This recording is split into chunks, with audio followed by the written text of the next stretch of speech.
All right, so bear with me for a second. Treat Williams. Treat Williams, the actor. He died a few years ago, very tragically.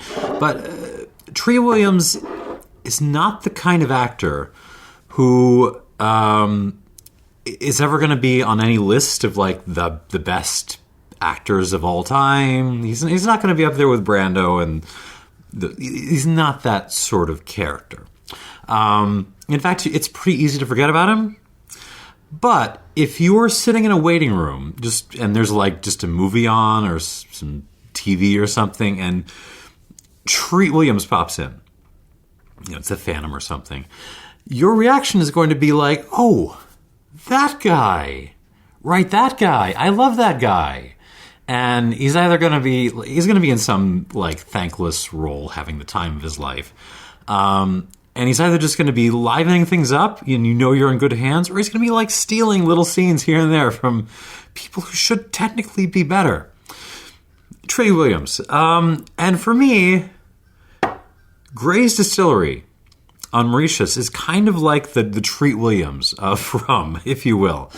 They're not up there with Hamden or Foursquare or any of those characters. They're never going to reach that level, but you get the sense they kind of know it. Like, they've got a tiny pot still tucked away, but most of what they distill is off a column. Most of what they distill is just neutral spirits, frankly, and that gets put in a truck and shipped away. So there's something a little bit special when they're able to produce something like really good and really proper. And you get that sense anytime they pop them in a tasting. They're bottlings that always somehow feel happy to be there. And they always just tend to outperform expectations of what a mainly, column-distilled industrialist distillery in the Indian Ocean should be able to do. Anyways, so I've mostly had them in random flights up until this point, but today we're doing a Gray's Distillery lineup. I've got 4 of these things in different maturations, and we are going to finish off pouring them and get going. And no notes, I'm doing this on the fly.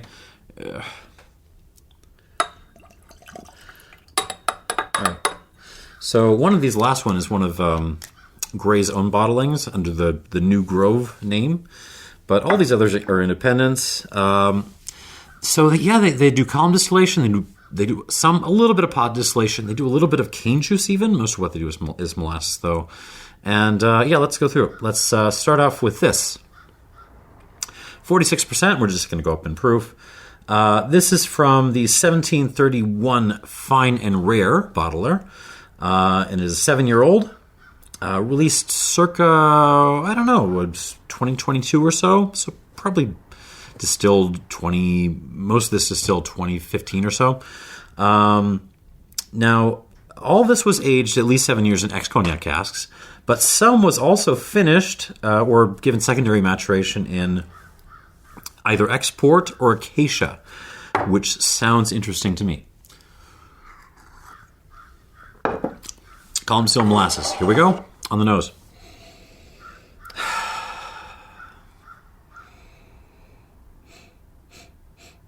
Nice. So it's got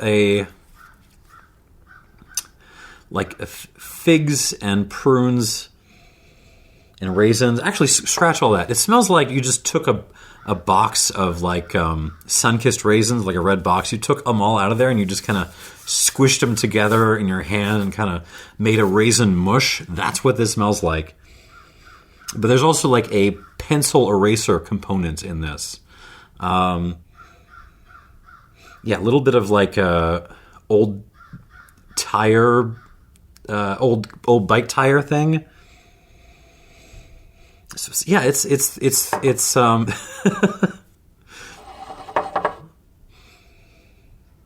definitely like a column-distilled rum. You've got those little hints of those little industrial notes in there. But then, like, raisin all the way, man. I'm looking for port notes. I'm looking for crazy acacia notes. I'm not really getting them. There's a little bit of like a, what is that? Like a chocolate caramel thing happening. Some black pepper.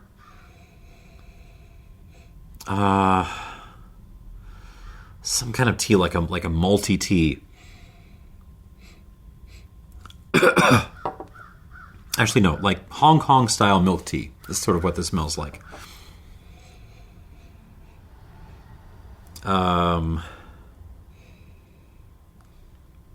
Maybe I can break out the tiger sugar milk tea tasting note again. You know, tiger sugar has like little. It's just covered with a black sugary slime on the inside. It kind of smells like that. But if you dumped a whole bunch of raisins in instead of boba.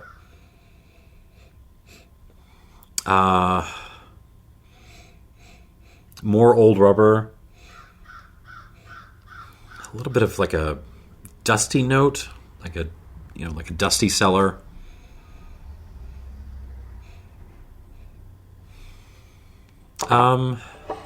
It's kind of most of what's going on, like half a banana peel maybe. Yeah, this is it's very fun. I mean, there's elements in here that you can pick out from other spirits, other rums, whatever. But the combination of them here feels a little bit special. Yeah, on the palate.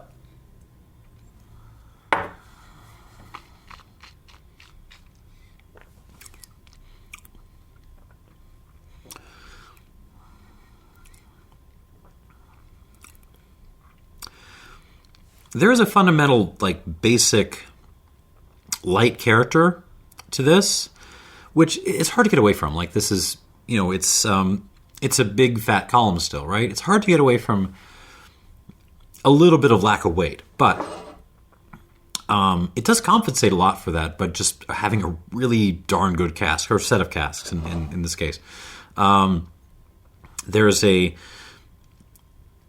peppery, spicy, almost like a curry thing that holds on for a long time in the back end.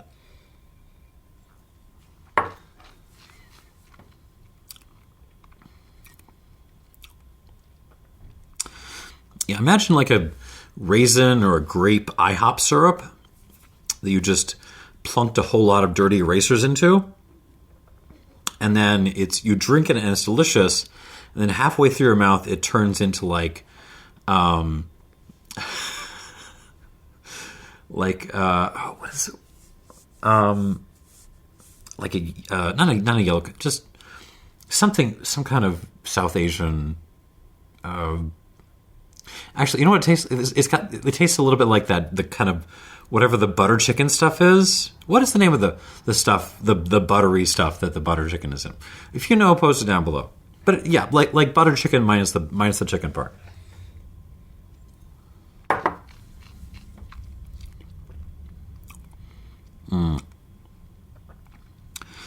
More tiger sugar milk tea.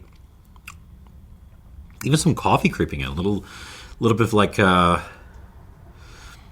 Italian espresso. Kind of rolling in there. Touch of Robusta maybe.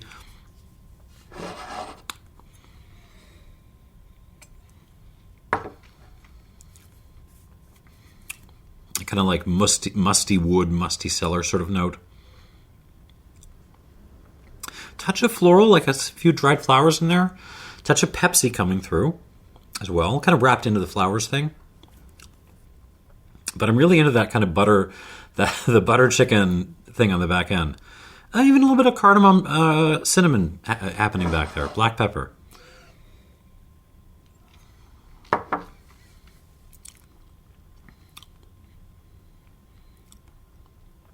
This is yummy. I can't score this through the stratosphere. It's not that kind of rum, but I gotta tell you, like I'm having so much fun drinking this. And that's probably gonna be a common theme running through all of these. These are really darn fun rums. So I'm gonna give this a squirt of water and we shall come back to it.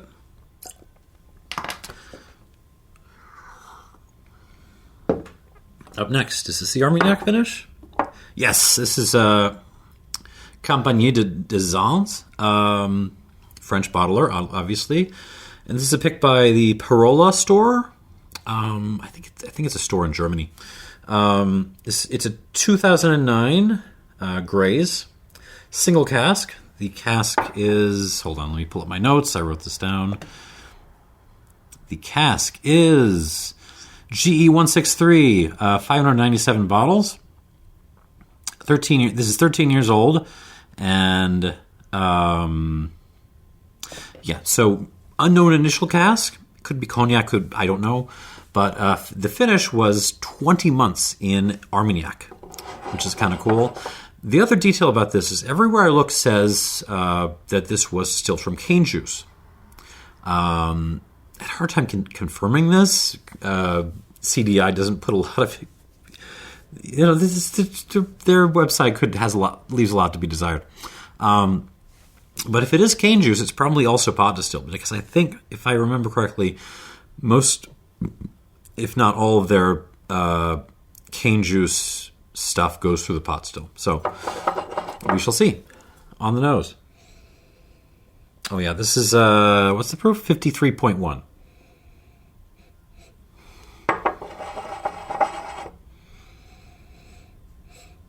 Soft and a little bit recalcitrant on the nose. This is, it's not throwing a whole lot at me.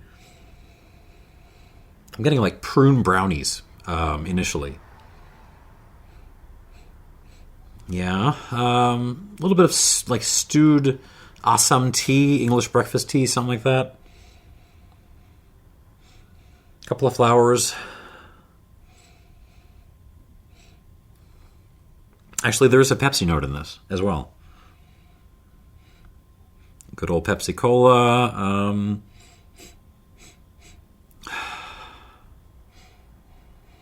Yeah, like salted brownies with prunes.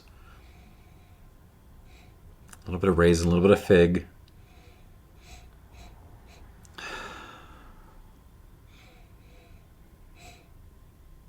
It's a nice nose, but I gotta tell you, initially it's not hopping out of the glass to meet me as much as the previous one was, and that can happen sometimes with finishes. And this wasn't even a quick one. This was like over a year and a half.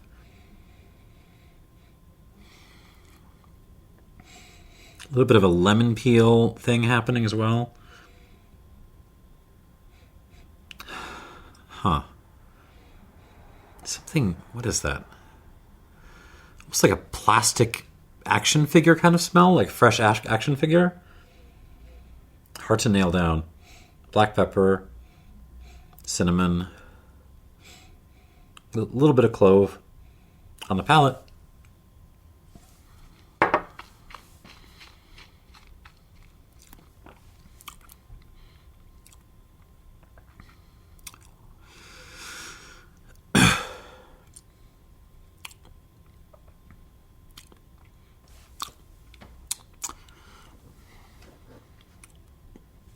Imagine a scenario where someone is making salted brownies and they just mix up the sugar with ground pepper. That's kind of what this tastes like. It tastes like a very, very dry brownie with a ton of pepper on the black pepper on the back end.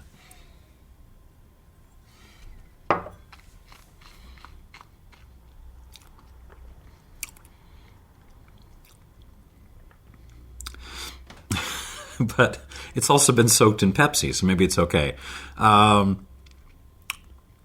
Interesting. Some flowers, that lemon peel thing again, little orange peel, banana peel, all the peels. Yams. There's a little bit of sweet potato in this.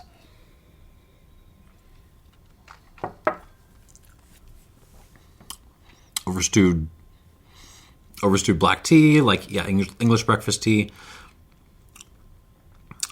clove, nutmeg, cinnamon, cardamom. Very, very peppery on the back end. This is one of those ones where you have to be tricky in judging the finish because the pepper, the wood tannins, like I feel like a little bit like I'm like I've been chewing on like a table leg or something. Those hold on a long time on the finish, but the other components kind of fall off reasonably quickly, and it's important to take notice of that when you judge is it actually a long finish or not. And really, it's not bad, but it's not as long as you might think.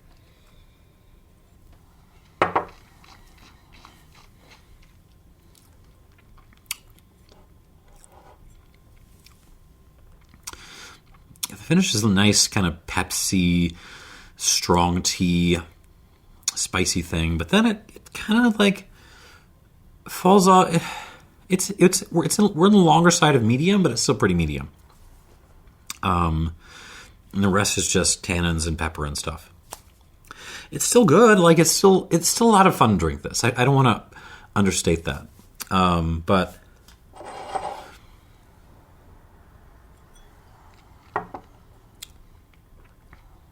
Yeah, it does feel like the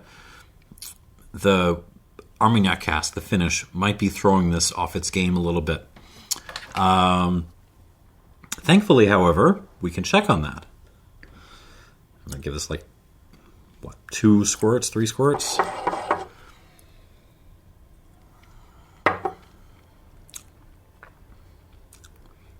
I'll give this a squirt and a half. Well, sorry, 2.5 squirts. Anyways, let's check on that, because this is a very similar cask, except no finish. This is also a Compagnie des Indes Indes Mauritius single cask, picked by Perola.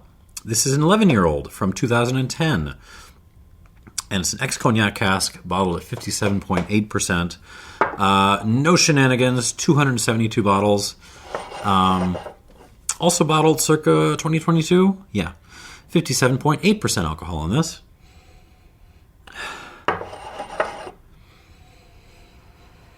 And right away, just much fresher. Flowers, orange peel. More flowers.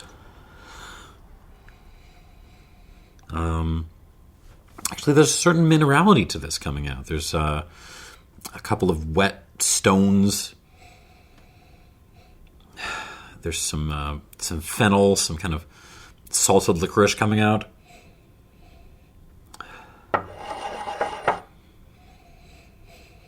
And really, it's more forthcoming on the nose than the previous glass was. I really just stick my schnoz in there to find the flavors. Here, they're just hopping out to say hi. That said, if there's a fair bit of commonality in this. Lots of black tea. Although we are more kind of in the milk tea range of things, like strong ass milk tea, than in the kind of awesome thing that was happening in the last glass.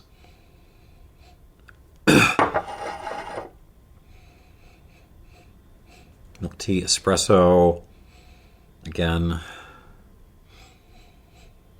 banana peel, even a touch of like a nectarine thing, and a little bit of stone fruit. Some herbaceousness happening. A little bit of oregano, maybe a hint of basil in there.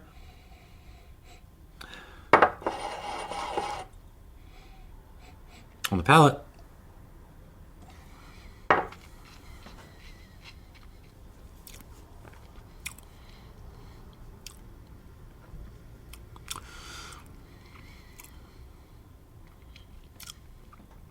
Oh. Yeah, this is the kind of thing.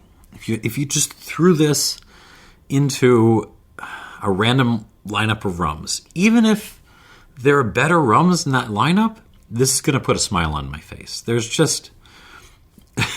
it's fun to drink this. Same... Now I'm questioning whether the pot still thing is right, because it's got a very similar energy as the first glass here. It's in a sense very light on the palate, but it's got a brightness, and it's got like a follow through, a fairly good. It's blasting through the back of my palate. It's got terrific length, mouth length, and the finish holds on just really, really well, despite it feeling relatively light.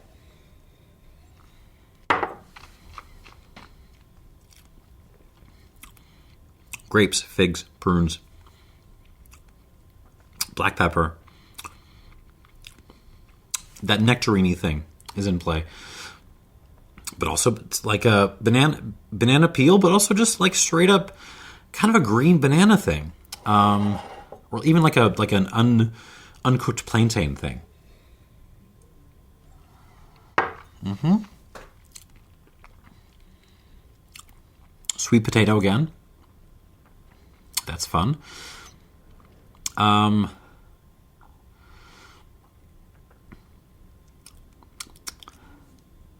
even the buttered chicken thing is back. There's that herbaceousness, flowers, lots of dried flowers, but also, yeah, like almost a sage, a basil kind of thing.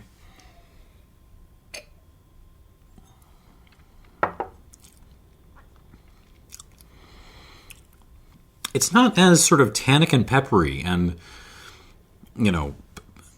dark and serious as the Armagnac finish, but if you pay attention, it's longer. It just is. Better mouth length. Mouth feel is about the same. And yeah, just better mouth presence. It's more harmonious.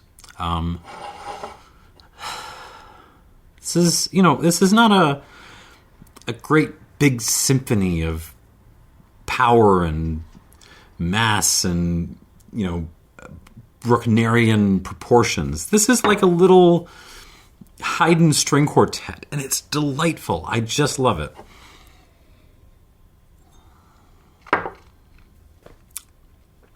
Very modest, but it's doing everything it needs to do. Oh, even a little bit of that, like a dirty rubber thing in there, the dirty erasers. This is great. It's not great. It's very good. It's putting a smile on my face. 1, 2, 3. I'll need more, won't I?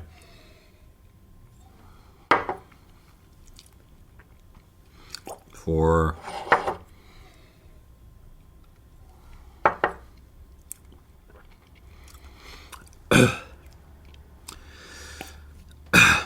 Some coffee coming up. I'll stop at 4.5. All right, last glass. This. This is the New Grove. So New Grove is Gray's Distillery's own label, but this was a pick for LMDW, so La Maison du Whisky. Savoir Faire. One of my favorite songs from Oliver and Company. That movie from the Disney Renaissance, everyone forgot. The first big McDonald's merchandising movie, Oliver and Company. Look it up. Part of my childhood, goddammit. 2009 is the finish on this. Cask number 395, aged in Lamazan oak. No indication of age, but it was bottled circa 2019, so this is around 9 or 10 years old, something like that.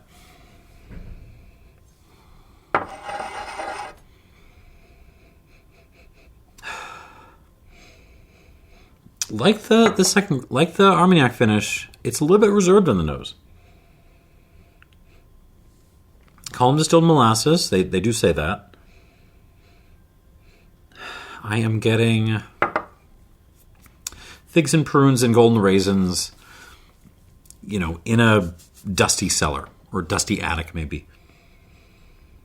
That's kind of what this smells like. Mixed black tea leaves, like Coca-Cola syrup. Why am I so burpy? Sorry.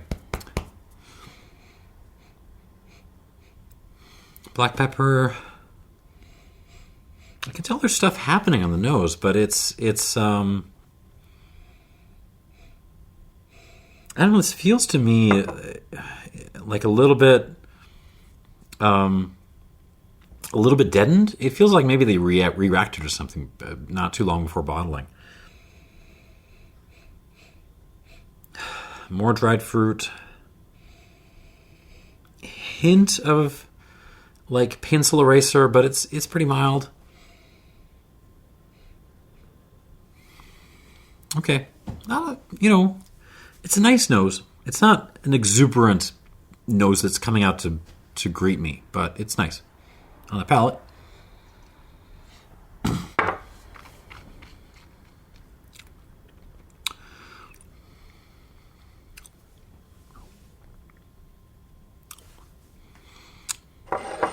I'm going to need a second sip of this.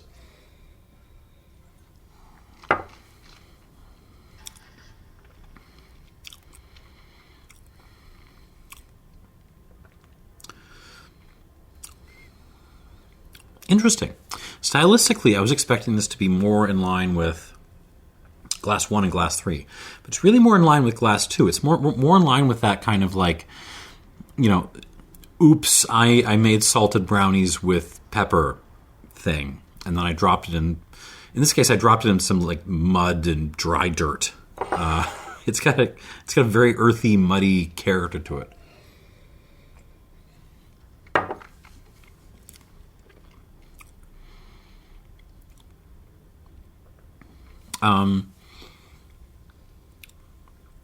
It's got some dates. It's got some prunes.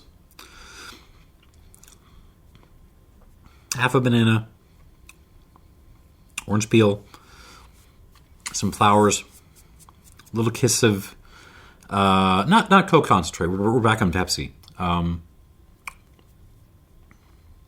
What's letting me down a little bit on this one is the mouth length.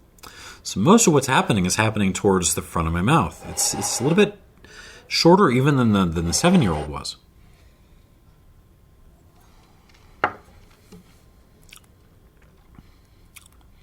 Finish holds on pretty well. It's actually more harmonious than the first CdI was. Oh, 60% on this. I'm sorry. Did I say that? 60% ABV. Very peppery. Cinnamon, cardamom, overstewed tea tannins. Yeah, it's nice. So, but it's nice. But in terms of my preferred style, I'm more into glasses 1 and 3, clearly. But we're gonna add some more water to these, and we're gonna sort all this out. I don't want to add too much to this because there's not a whole lot.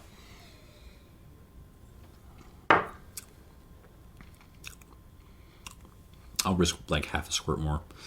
Let's do it.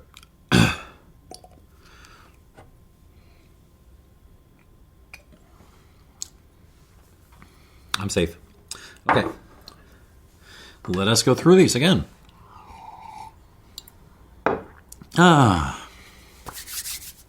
How are you holding up? You good? I'm doing okay. I did have a nice little scare there where I thought I wasn't going to be able to buy my beloved natural processed Colombian coffee anymore for a while, which is the typical complaint of a lazy, fat,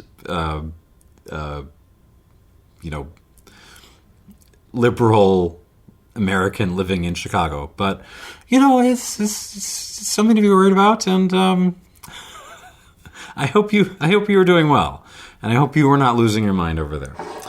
Let's go back through these. The noses on these are just fun. Back to the 7-year-old here.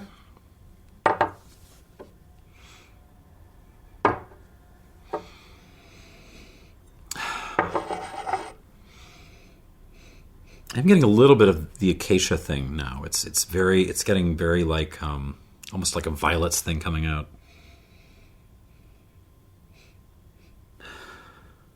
Yeah, something floral and like almost juicy. Almost like a blood orange thing happening, like blood orange and violets. Yeah, maybe that's a mix of the port and the acacia. I don't really know, but it's a fun nose. It's an outgoing nose. Oh, but it's still got that grungy column-distilled rum note. I'm really fond of these. They're just making me happy. This is what I needed. On the palate.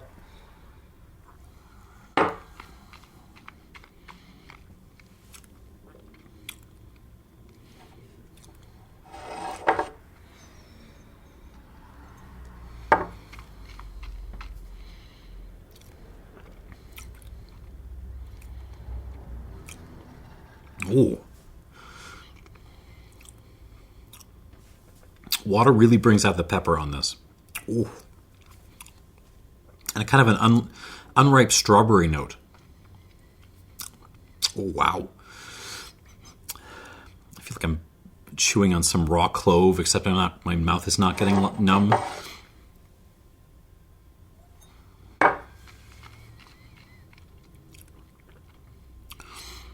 With water, this doesn't... It picks up more power, if anything, on the finish. It loses a little bit on poise. I think it's pretty even. What am I going to score this? I'm in sort of 84, 85 territory with this. It's hard to nail down.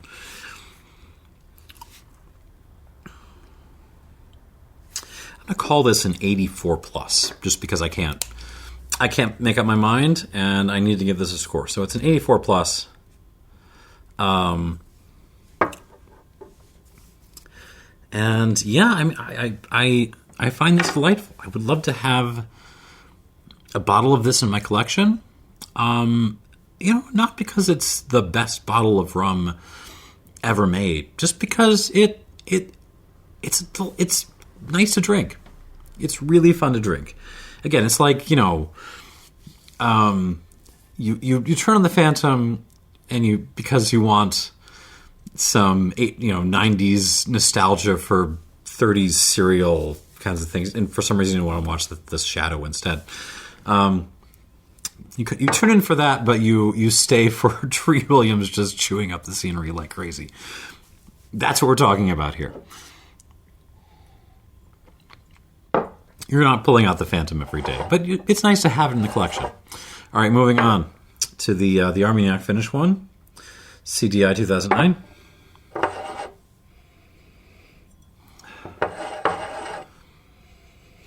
If anything, now this is starting to kind of converge on glasses 1 and 3. It's starting to show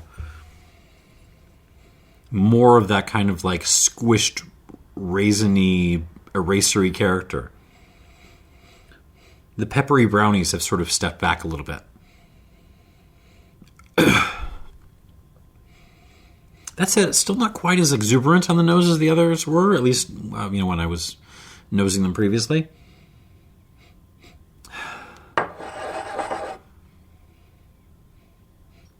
Okay, on the palate.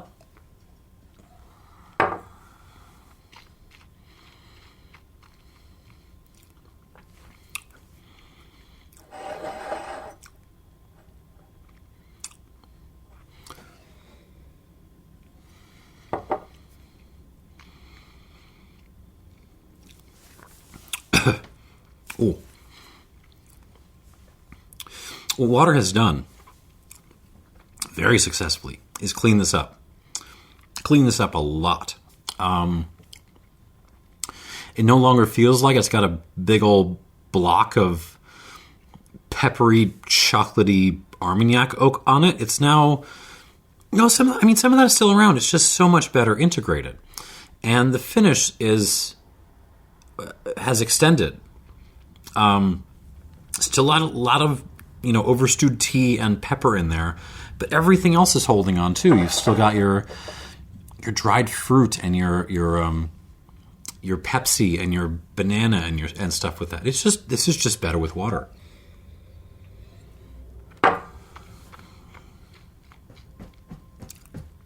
It's a lot better with water.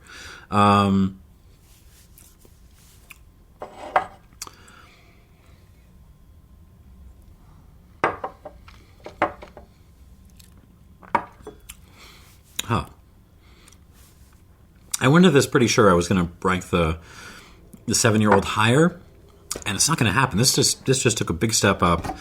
I'll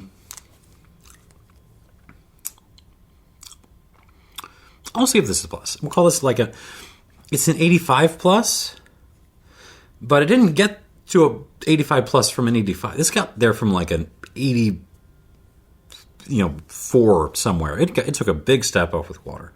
So if you do have this bottle, give it some water. You will be amazed at how much it improves. All right, moving on. 2010 CdI. This is my favorite of the first round.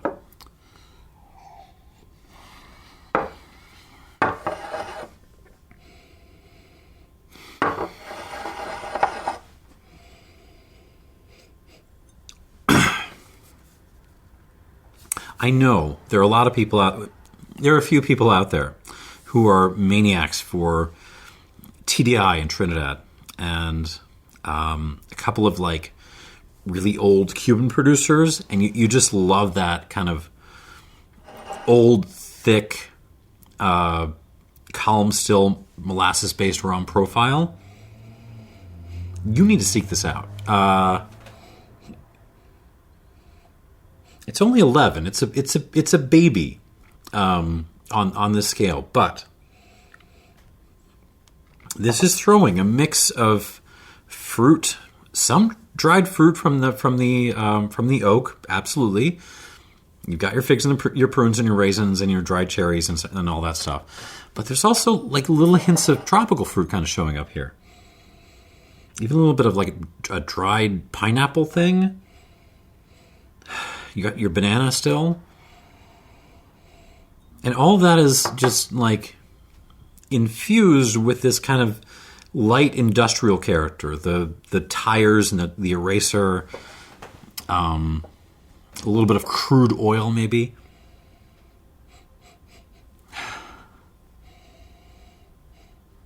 Yeah, this is just...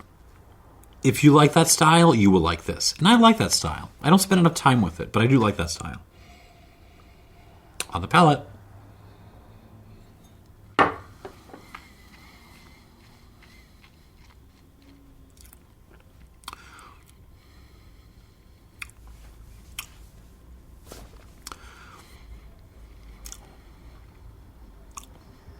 This is terrific. Oh,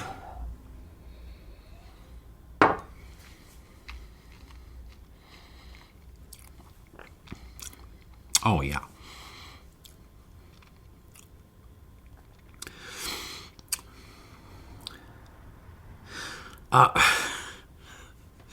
This is just a darn good rum. Like, water, again, has kind of stepped this up a little bit. Very dominant mouthfeel now. Like, this is just covering my entire mouth in, like, musty wood and tannins and pepper in the best possible way. But the mouth length is still just like a laser beam heading back there. Terrific finish.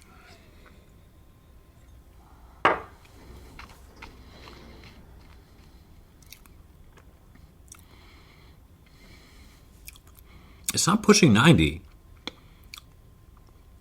We're not at that level, like high 80s level, but this is a very darn good rum. Again, if you are drinking a lot of Trinidad distillers, a lot of like expensive independent bottled Cuban stuff, nerdy bottlings of stuff from Latin America, you absolutely need to get your hands on this. You will like this. That is the style. There's a little bit of like salted licorice in this. It's very rummy, but it's also got an outrageous amount of fruit to it. You know, married to those the eraser stuff. Oh, this is good. This is really good.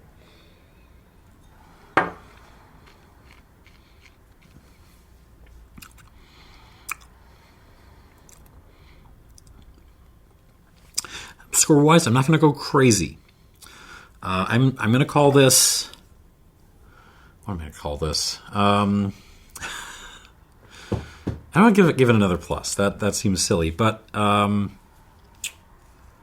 it's an 87. It's at least an 87, and I might be underrating because I'm scared to go there. But this is very good stuff.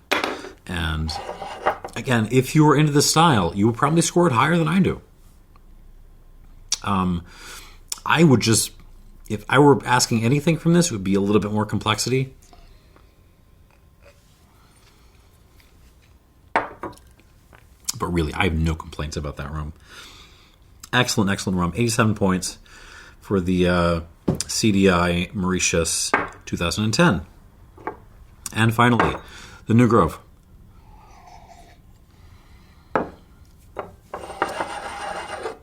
See what water did to this.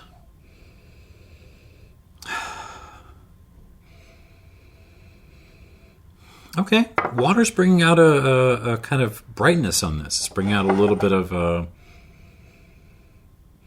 yeah. I want to say prune, but it's almost more like a plum thing, like a fresh plum kind of element, or almost like a plum sauce. Actually, like a plum sauce, like you'll get in Cantonese food sometimes. Okay. Pepper, tea, Pepsi. No, not Pepsi. It's what is that? I want to say RC. No, maybe more Coke. Like a vatting of different colas. Let's say that. Flowers. I gotta say, at least on the nose, water stepped this up too. On the palate.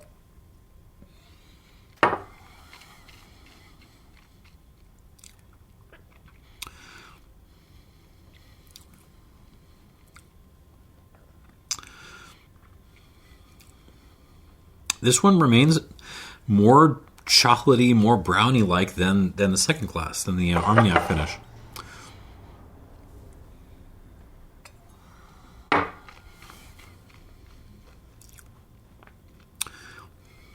And there's like a nutty thing to this too, so it's like the chocolate-covered peanuts, the little turtles thing you used to have as a kid. There's a little bit of that going on, but it's very peppery too. My problem with this is the length. Again, this is everything's happening at the front of my mouth. There's really nothing crawling back and hitting my throat.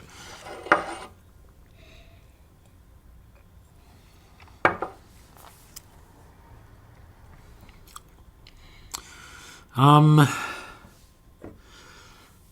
feel like, I'm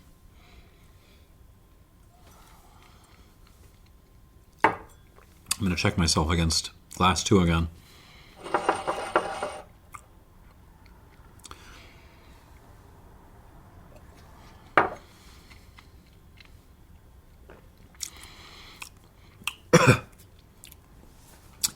Dunsky.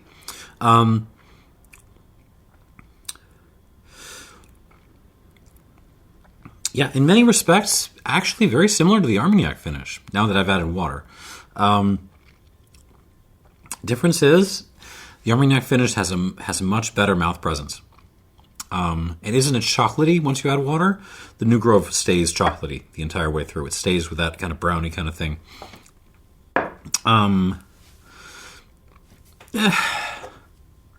I still kind of like it more than the little 7-year-old, though. That said, I like the 7-year-old. I might even like it better without water, but I'm going to call this an 85. 85 points. And yeah, that is your lineup. Great showing from Gray's Distillery. I wrote this down. The region is Pamplemousses. I'm sorry if you live in Mauritius and I butchered that. But yeah, Gray's Distillery. They're better than they have any right to be, and they're more of a delight to drink than they have any right to be.